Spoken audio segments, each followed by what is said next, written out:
7.8.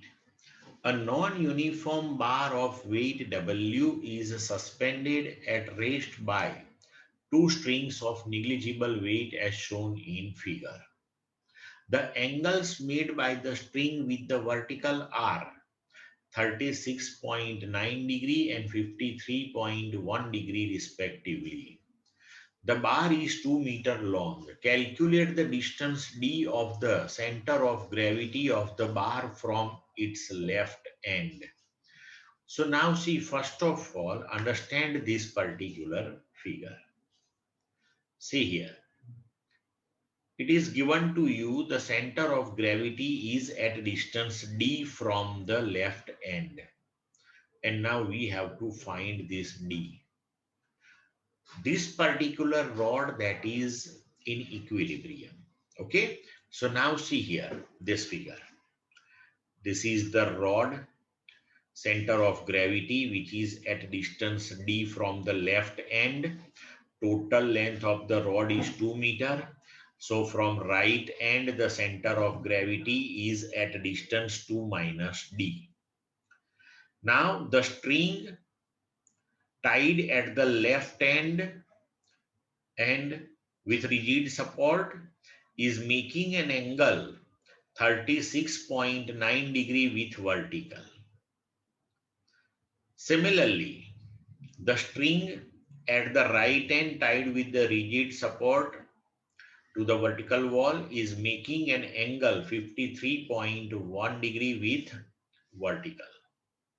Now suppose tension in the string that is T1 at left end.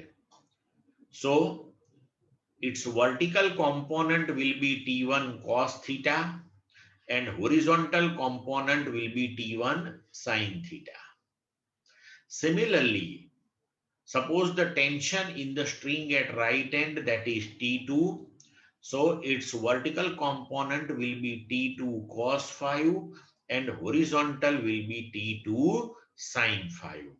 Now, first of all, the figure is clear to all of you or any doubt?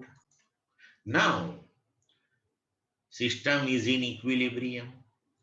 So consider translational equilibrium and rotational equilibrium independently. So first, for translational equilibrium, we know this thing, net force that is 0. Okay. Now see here. When translational equilibrium is there, means net force is 0. It implies that the vertical forces are perfectly balanced. So vertically upward forces are T1 cos theta and T2 cos phi. So net upward force is T1 cos theta plus T2 cos phi. Vertically downward, that is weight of the rod W. So vertical equilibrium.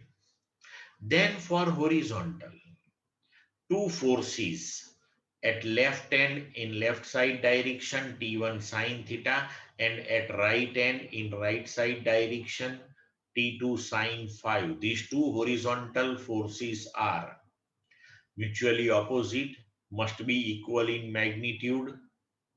So we can write T1 sin theta equal to T2 sin phi. Now keep these two equations as it is.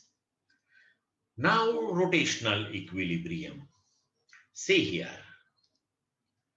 Force T1 sin theta, then force W and force T2 sin phi will not produce the torque because all these three forces are passing through the center of gravity. So torque will be produced only by T1 cos theta and T2 cos phi.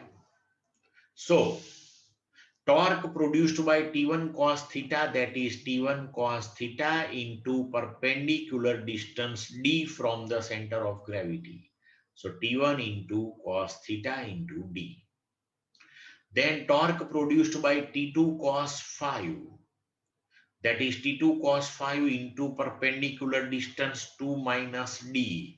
So T2 cos phi into 2 minus D. These two torques are mutually opposite and equal in magnitude, then and then only the rotational equilibrium will be obtained, and rotational equilibrium is there.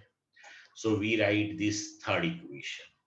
Now divide equation number 2 by equation 3.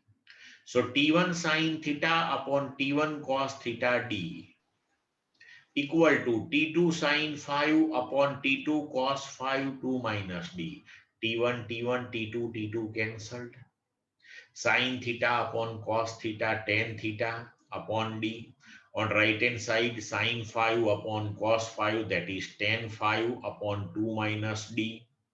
So we can write 2 minus D into tan 36.9 degree, that is equal to D into tan 53.1 degree. Now we have to find the value of tan 36.9 degree and tan 53.1 degree from the table of natural tangent in the log table. Then after substitute those values here and solve this equation and calculate D, you will get the answer. Clear?